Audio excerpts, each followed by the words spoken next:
ನಾವು ಯಾವತ್ತೂ ನಾವು ಎಮ್ ಎಲ್ ಎ ಮೇಲೆ ಅಪಾರವಾದ ಗೌರವ ಇಟ್ಟಿದ್ದೀವಿ, ಇಲ್ಲ ಅಂತ ಹೇಳಲ್ಲ. ನಮಗೂ ವಿಶ್ವಾಸದಲ್ಲಿದ್ದರು, ನಾವು ವಿಶ್ವಾಸದಲ್ಲಿದ್ದೀವಿ. ನಮ್ಮೂರಲ್ಲಿ ಮೊನ್ನೆ ರಂಗೋಲಿ ಕಾರ್ಯಕ್ರಮ ಆಗಬೇಕಾದ್ರೆ ಅವರು ನಮಗೆ ನಮ್ಮ ಗ್ರಾಮಸ್ಥರು ಎಲ್ಲ ಮೀಟ್ ಮಾಡಿ ಏನು ಹೇಳಿರು, ನಮ್ಮ ಊರಿಗೆ ಏನೂ ಕೆಲಸ ಮಾಡಿಲ್ಲ ಕಾರಣ ನೀವು ಯಾಕೆ ಪ್ರಶ್ನೆ ಮಾಡ್ತಾಯಿಲ್ಲ, ನೀವು ಎಮ್ ಎಲ್ ಎರ್ ಹತ್ರ ಅಡ್ಜಸ್ಟ್ಮೆಂಟ್ ಆಗಿಬಿಟ್ಟಿದ್ದೀರಾ ನೀವು ಅಂತೇಳಿ ನಮಗೆ ಎಲ್ಲ ಮುಖಂಡರುಗಳು ಅಷ್ಟು ಜನ ನಮ್ಮನ್ನು ಕೇಳಿದರು. ಕೇಳಿದಾಗ ನಾನೇನು ಹೇಳಿದೆ, ನಮ್ಮ ಹುಡುಗರಿಗಂತ ಇಬ್ಬರು ಮೂವರಿಗೆ ಫೋನ್ ಹಾಕಿ ಏನಪ್ಪ ಮಾಡ್ತಾಯಿದ್ದೀರ ನಂದು ಹೂನಣ್ಣ ಮಾಡ್ತಾಯಿದ್ದೀವಿ ಅಂದರು. ಅದಕ್ಕೆ ನಾನೇನು ಹೇಳಿದೆ, ನಮ್ಮೂರಲ್ಲಿ ಯಾವುದೋ ಒಂದು ಗುದ್ಲಿ ಪೂಜೆ ಕೂಡ ಮಾಡಿಲ್ಲ ಎಮ್ ಎಲ್ ಎರು, ನಾವು ಕೇಳ್ಕೊಂಡಿದ್ದೀವಿ ಇಲ್ಲ ಅಂತ ಹೇಳ್ದಲ್ಲ. ಅದಕ್ಕೆ ಎಮ್ ಎಲ್ ಎರ್ ನಮ್ಮ ಮೇಲೆ ವಿಶ್ವಾಸದಲ್ಲಿ ಇಟ್ಕೊಂಡ್ರೆ ನಾವು ಅವ್ರ ಬಗ್ಗೆ ಅಪಾರದ ಗೌರವನ ಇಟ್ಟಿದ್ದೀವಿ. ಎಮ್ ಎಲ್ ಎರ್ ಮೇಲೆ ಯಾವತ್ತೂ ನಾವು ಅಪಪ್ರಚಾರ ಅವ್ರ ಬಗ್ಗೆನೂ ಮಾಡಿಲ್ಲ, ನಮ್ಮ ಬಗ್ಗೆನೂ ಅವರು ಮಾಡಿಲ್ಲ. ನಮ್ಮೂರಿಗೆ ಕೆಲಸ ಕೇಳೋದ್ರಿಂದ ತಪ್ಪಿದೆಯಾ ಸರ್? ತಪ್ಪೇನಿಲ್ಲ. ನಾವು ಆ ಕಾರ್ಯಕ್ರಮ ಮಾಡ್ತಾರೆ ಅನ್ನೋದು ನಮಗೆ ಗೊತ್ತಿರಲಿಲ್ಲ. ಇಲ್ಲ ಅಕ್ಸ್ಲೇಟು ಎಮ್ ಎಲ್ ಎರೇ ಫೋನ್ ಮಾಡಿ ಹಿಂಗೆ ಕಾರ್ಯಕ್ರಮ ನಿಮ್ಮೂರಲ್ಲಿ ನಾವು ಮಾಡ್ತೀವಿ, ನೀವೆಲ್ಲ ಕೈ ಜೋಡಿಸಿ ನಿಮ್ಮೂರಿಗೆ ಏನು ಕೆಲಸ ಆಗಬೇಕು ಅಂತ ಹೇಳಿದರೆ 100% ನಾವು ಇದಕ್ಕೆ ಏನೂ ವಿರೋಧ ಮಾಡ್ತಿರಲಿಲ್ಲ. ಸಾಲದಕ್ಕೆ ಅಲ್ಲಿ ನಮ್ಮ ಮುಖಂಡರುಗಳೆಲ್ಲ ಸೇರಿ BMS ಆಗಿರ್ಬೋದು, ನಮ್ಮ ಗೋಪಿ ಮುಖ್ಯ ಎಲ್ಲ ನಮ್ಮ ಹಿರಿಯ ಮುಖಂಡರೆಲ್ಲ ಕೇಳಿರು, ಏನು ಕೆಲಸ ಆಗದಲ್ಲ ಏನಕ್ಕೆ ಬರೀ ರಂಗೋಲಿ ಬಿಟ್ಕೊಂಡು ಹೋದರೆ ಏನು ಪ್ರಯೋಜನ ಅಂತ ಕೇಳಿರು. ಆದ್ದರಿಂದ ನಾವು ಸ್ವಲ್ಪ ವಿರೋಧ ಮಾಡಿದ್ದು ಸತ್ಯ. ವಿರೋಧ ಮಾಡಿದ್ರು ಆಮೇಲೆ ಬೆಳಗ್ಗೆ ಎಲ್ಲರೂ ಸಹಕರಿಸಿದ್ದೀವಿ.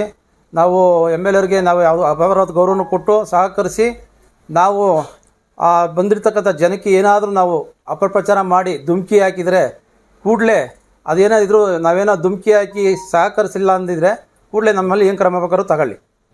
ಬಿಟ್ಟಿತ್ತು ನಮ್ಮ ಮಾವರಲ್ಲಿ ಬಿಟ್ಟು ಅದು ಕ್ಲೀನ್ ಮಾಡಿ ನಮಗೆ ಗೊತ್ತಿಲ್ಲ. ನಾವು ಮಾಮೂಲಿ ಗಾಡಿಗಳು ಹಾಕ್ತಿರ್ತೀವಿ, ತೊತ್ತಿರ್ತೀವಿ, ಗಾಡಿಗಳು ಇದ್ದು ಅಲ್ಲಿ ಗಾಡಿ ಬಂದು ಪೊಲೀಸ್ನವರು ಮತ್ತು ಇವರೆಲ್ಲ ಯಾರು ಮುಖಂಡರುಗಳು ನಮಗೆ ಕೇಳಿದಾಗ ನಾವು ಕೇಳಿರೋ. ಆದರೂ ಎಮ್ ಎಲ್ ಎ ಬರೋ ಟೈಮ್ಗೆ ಯಾಕಪ್ಪ ಇಲ್ಲಿ ಇರಲಿ, ನಮಗೆ ನಮ್ಮೂರಿಗೆ ಬರ್ತಾವ್ರೆ ಕೆಲಸ ಆಗಲಿ ಅಂತ ಹೇಳ್ಬಿಟ್ಟೆ ನಾವು ವಾಪಸ್ ತಗೊಂಡಿದ್ದೀವಿ, ಇಲ್ಲ ಅಂತ ಹೇಳ್ತಾ ಇಲ್ಲ. ನಾವು ಯಾರ ಮೇಲೆ ಧುಮುಕಿ ಹಾಕಿಲ್ಲ. ನಮ್ಮ ಚೆನ್ನಗಪ್ಪಾಜಿ ಇದ್ದಾಗಲೂ ನಮ್ಮ ಚೆನ್ನಗಪ್ಪ ಇದ್ದಾಗಲೂ ನಮಗೆ ಸಹಕರಿಸ್ಯಾರೆ. ನಾವೇನು ಆವಾಗ ಚಿಕ್ಕ ಹುಡುಗರು, ನಮ್ಮೂರು ಮುಖಂಡರಂತ ಗೋವಿಂದಪ್ಪನವ್ರು ಇದ್ದರು. ನಮ್ಮ ಚೆನ್ನಗಪ್ಪರು ಇದ್ದಾಗ ನಮ್ಮೂರಿಗೆ ಸಾಕಷ್ಟು ಕೆಲಸ ಮಾಡಿಕೊಟ್ಟಿದ್ದಾರೆ. ಇಡೀ ಸೋಂಪುರ ತ್ಯಾಮಳ್ಳಿಗಿರು ಎರಡೊಬ್ಳಿಗೂ ಕೆಲಸ ಮಾಡಿಕೊಟ್ಟಿದ್ದಾರೆ ಚೆನ್ನಗಪ್ಪಾಜಿಯವರು. ಅಲ್ಲಿ ನಮ್ಮ ಗೌರಿಶಂಕರ್ ಆಗಲಿ, ಅದರಲ್ಲಿ ಎರಡು ಮಾತಿಲ್ಲ. ಅದೇ ರೀತಿ ನಾಗರಾಜ್ ಅವರು ಗೆದ್ದರು ಬಿ ಜೆ ಪಿಯಿಂದ ನಾಗರಾಜ್ ಗೆದ್ರೂ ಯಾವುದಕ್ಕೂ ಕುಂದುಕೊರತೆ ಇಲ್ದಂಗೆ ನಮ್ಮೂರಿಗೆ ಬಂದು ನಮ್ಮೂರಲ್ಲಿ ಬಿದ್ದಿದ್ದು 3 ಓಟು. ಯಾರಿಗೆ? BJP ನಾಗರಾಜಣ್ಣವ್ರಿಗೆ ಬಿದ್ದಿದ್ದೆ 3 vote. ಆದರೂ ಅವರು ಓಟ್ ಹಾಕಿಲ್ಲ ಅಂತ ಯಾವತ್ತೂ ಕೇಳಿಲ್ಲ. ನಿಮ್ಮೂರಿಗೆ ಓಟು ನೀವು ಓಟ್ ಹಾಕಿಲ್ಲ ಅಂತ ಕೇಳಿಲ್ಲ. ನಿಮ್ಮೂರಿಗೆ ಏನು ಕೆಲಸ ಆಗಬೇಕು ಮೋಹನ್ ಕುಮಾರ್ BMS ನಮ್ಮನ್ನೆಲ್ಲ ಕರೆಸಿ ಮೀಟ್ ಮಾಡಿ ಊರಲ್ಲಿ ನಿಮ್ಮೂರಿಗೆ ಏನು ಕೆಲಸ ಆಗಬೇಕು ಅಂತೇಳಿ ಕೆಲಸ ಮಾಡಿಕೊಟ್ಟವ್ರೆ. ಅವ್ರಿಗೂ ನಾವು ಇವತ್ತು ಧನ್ಯವಾದ ಹೇಳ್ಬೇಕು. ಯಾಕೆಂದರೆ ಯಾವತ್ತೂ ದೇಶ ರಾಜಕೀಯ ಮಾಡಿದಂಥ ವ್ಯಕ್ತಿಯಲ್ಲ ಯಾರೋ ನಾಗರಾಜಣ್ಣನಾಗಲಿ. ಆಮೇಲೆ ನಮ್ಮ ಡಾಕ್ಟ್ರು ಎಮ್ ಎಲ್ ಎ ಅವರು ಶ್ರೀನಿವಾಸ ಮೂರ್ತಿ ಅವರು 10 ವರ್ಷ ಇದ್ದರು. ಯಾರಿಗಾನ 10 ವರ್ಷ ಇದ್ದಾಗ ಯಾರಿಗಾನ ಒಬ್ರಿಗಾನ ಅದು ಧುಮುಕಿ ಹಾಕಿದ್ದ ಆಗಲಿ, ಪೊಲೀಸ್ನವ್ರು ಮನೆ ತಕ್ಕ ಕಳಿಸಿದ್ದೇ ಆಗಲಿ, ಫಸ್ಟ್ ಟೈಮ್ ಟಾರ್ ಹಾಕಿದ್ರು. ಆಮೇಲೆ ಕಾಂಕ್ರೀಟ್ರು ಎಲ್ಲ ಪ್ರತಿಯೊಂದು ಕಾಂಕ್ರೀಟ್ರು ಆಗಿದೆ. ಅಲ್ಲೇ ಈತಿಂದ ಹೈವೇಯಿಂದ ನಮಗೆ ಕಾಂಕ್ರೀಟು ಇದಿಲ್ಲ, ಎಲ್ಲ ಕಿತ್ತೋಗ್ಬಿಟ್ಟದೆ. ಈಗ ವರ್ಷ 5 ವರ್ಷಕ್ಕೆ 3 ವರ್ಷಕ್ಕೆ ಕಿತ್ತೋತದಪ್ಪ. ನಾವು ಕೇಳೋದೇನು ತಪ್ಪ? 3 ವರ್ಷ ನೀವು ಗೆದ್ದಿದ್ದೀರಾ, 3 ವರ್ಷ ಆಯಿತು ಸ್ವಾಮಿ, ಗೆದ್ದಿದ್ದೀರಾ. ನಿಮ್ಗೆ ಅಪಾರದ ಮೇಲೆ ಗೌರವ ಇಟ್ಟಿದ್ದೀವಿ. ನಮ್ಮೂರಿಗೆ ಏನೋ ಅನುಕೂಲ ಮಾಡಿಕೊಡ್ಬೇಕು ತಾನೆ. ಆಮೇಲೆ ಬೋರು ಕುಡಿಯೋಕ್ಕೆ ನೀರಿಲ್ಲ ಅಂತ ಸುಮಾರು ಸತಿ ಪಾಯಿಂಟ್ ಮಾಡಿಸಿರು. ಇವತ್ತಿನವರೆಗೂ ಬೋರ್ ಹಾಕ್ಸಿಲ್ಲ ನಮ್ಮೂರಿಗೆ. ನಮ್ಮೂರಾಗ ಪ್ರಶ್ನೆ ಮಾಡ್ತಾರೆ ನಮ್ಮನ್ನು. ನಾವು ಒಂದು ಹೋಬಳಿ ಅಧ್ಯಕ್ಷರಾಗಿ ನಮಗೆ ಜನ ಕೇಳಿದಾಗ ನಾವು ಉತ್ತರ ಕೊಡಬೇಕು.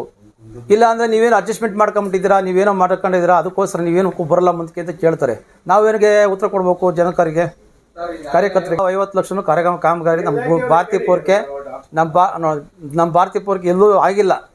ಏನೋ ಇವಾಗ ನೆನ್ನೆ ಏನೋ ಪೂಜೆ ಮಾಡಿದ್ದೀವಿ ಅಂತ ಹೇಳ್ತಾರೆ. 1.5 ಕೋಟಿ ಹಾಕಿದ್ದೀವಿ. ಧನ್ಯವಾದಗಳು ಹೇಳ್ತೀವಿ ಅವ್ರಿಗೆ. ಮಾಡಿ ಆ ರೋಡೆಲ್ಲ ನಮಗೆ ಮಾಡಿ ಅನುಕೂಲ ಆದಮೇಲೆ ನಾವೇ ಕರೆಸ್ಬಿಟ್ಟು ಅವ್ರಿಗೆ ನಾವು ಗೌರವದಿಂದ ನಮ್ಮ ಎಮ್ ಎಲ್ ಎ ಅಂತ ನಾವು ನಮಗೂ ಎಮ್ ಎಲ್ ಎನೇ ಅವರು. ನಾವ್ಯಾವತ್ತು ಈಗ ಎಲ್ಲ ಗುಂಡಿ ಗುದ್ರೆ ಬಿದ್ದವೆ, ಎಲ್ಲೂ ಆಗಿಲ್ಲ. ಇಂಥದ್ದು ಮಾಡಿದ್ದೀನಿ ಅಂತ ಕಾಲೋನಿಯೆಲ್ಲ ಎಡಳಿ ಕಾಲೋನಿಗೆ ಒಂದು 25 ಲಕ್ಷ ರೂಪಾಯಿನೂ ಹಾಕಿದ್ದಾರೆ.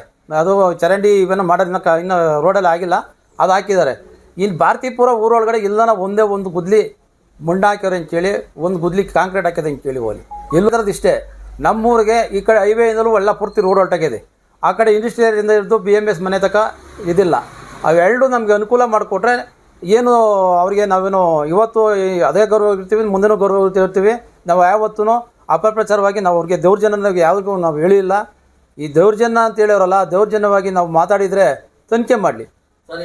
ಆ ರಂಗೋಲಿ ಸ್ಪರ್ಧೆಗೆ ವಿರೋಧ ಪಡಿಸಿದ್ರೆ ಊರಾಗ ಕೆಲಸ ಆಗಿಲ್ಲ ಅಂತ. ನಮ್ಮೂರಾಗೆ ಕೆಲಸ ಆಗಿಲ್ಲ, ಬರೀ ರಂಗೋಲಿ ಬಿಟ್ಕೊಂಡು ಹೋದರೆ ಪ್ರಯೋಜನ ಏನು ಬರ್ತದೆ ಅಂತೇಳಿ ಸ್ವಲ್ಪ ವಿರೋಧ ಮಾಡಿರೋದು ನಿಜ. ವಿರೋಧ ಮಾಡಿದ್ದೀವಿ. ಮಾಡಿದ್ಮೇಲೆ ತಿರ್ಗಾ ಸಹಕರಿಸಿದ್ದೀವಿ. ನಾವು ಯಾರು ಹೋಗಿ ನೀವು ಅಲ್ಲಿ MLA ಅವ್ರು ಬಂದಾಗ ಗಲಾಟೆ ಮಾಡಬೇಡಿ ಅಂತೇಳಿ ಹೇಳಿದ್ದೀವಿ. ನೀವು ಹೋಗೋಂಥವ್ರು ಹೋಗಿ ನೀವು ಸಹಕರಿಸಿ, ನೀವು ಬೇಡ ಅಂತೇಳಿಲ್ಲ ಅಂತೇಳಿ ನಾವು ಅವ್ರಿಗೆ ಹೇಳಿದ್ದೀವಿ. ಯಾವುದೇ ಕಾರಣಕ್ಕೂ ಯಾವ ಹೆಣ್ಮಕ್ಳಿಗೂ ನೀವು ಹೋಗ್ಬೇಡಿ, ರಂಗೋಲಿ ಬಿಡಬೇಡಿ ಅಂತ ಯಾರಿಗೂ ಹೇಳಿಲ್ಲ. ಹೇಳಿದರೆ ಹೇಳಿಸ್ಲಿ. ಆಮೇಲೆ ಇದ್ದ ಮಾಡ್ಕೊಂಡಿದ್ದೀವಿ. ಮಾಡವ್ರೆ 10 ವರ್ಷ ಹಂಗೆ ಇರ್ತದ ರೋಡಲ್ಲಿ. ಈಗ 10 ವರ್ಷ ಇದ್ದಾಗ ನಮ್ಮ ಚನ್ನಗಾಪುರ ಮಾಡೋರು ಅಂತ ಹೇಳಿವ, ಅವರು ಮಾಡೋರೆ, ನಾಗರಾಜಣ್ಣ ಮಾಡೋರೆ, ಈ ಡಾಕ್ಟ್ರು ಶ್ರೀನಿವಾಸ ಮೂರ್ತಿ ಅವ್ರು ಮಾಡೋರೆ. ರೋಡು 2 ವರ್ಷಕ್ಕೆ 3 ವರ್ಷಕ್ಕೆ ಕಿತ್ತೋತದ ಇರ್ತದ. ಏನು ಕಾಂಕ್ರೀಟ್ ರೋಡ್, ಟಾರ್ ರೋಡ್ ಇದ್ ಕಡೆ ರಾಜಕೀಯ ಮಾಡ್ಬೇಕು. ಅವರು ಅಭಿವೃದ್ಧಿ ರಾಜಕೀಯ ಮಾಡೋದೆ 3 ವರ್ಷ. ಯಾಕೆಂದರೆ MLA ಗೆದ್ದಾಗ 1 ವರ್ಷ 2 ವರ್ಷ ಅವ್ರಿಗೂ ಕೈ ಕಾಲು ಆಡಬೇಕು, ಮಾಡ್ತಾರೆ ಅಂತ ನಮಗೂ ಒಂದು ಅಭಿಮಾನ ಇತ್ತು. ಮಾಡ್ಬೋದು ಅನ್ನೋದು ಇವಾಗ ಮುಂದೆ ಮಾಡ್ಬೋದು ಅಂತ ನಾವು ಇಟ್ಕೊಂಡಿದ್ವಿ. ಈಗಲೂ ನಾವು ಮುಂದೆ ನಮ್ಮ ಊರಿಗೆ ಅನುಕೂಲ ಮಾಡಿಕೊಡ್ಬೋದು ಅಂತ ನಾವು ಅಂದ್ಕೊಂಡಿದ್ವಿ. ಪೂಜೆ ಮಾಡೋಗ್ಯಾರೆ ಆ ಪೂಜೆ ಮಾಡಿರೋದು ಇಲ್ಲಿಂದ ಇಲ್ಲಿಗೆ ಅಂತ ನಮ್ಗೆ ಹೇಳಿಲ್ಲ. 1.5 ಕೋಟಿ ಆಗ್ತಿದ್ದೀವಿ ಅಂತ ಹೇಳೋರು ಅಷ್ಟೇ. ಪೂಜೆ ಮಾಡೋಲ್ಲ, ನೋಡೋಣ ಒಂದು 2-3 ತಿಂಗಳಿಗೆ ಮಾಡ್ತಾರೋ ಇಲ್ವೋ ನೋಡೋಣ, ಕಾದು ನೋಡ್ತೀವಿ.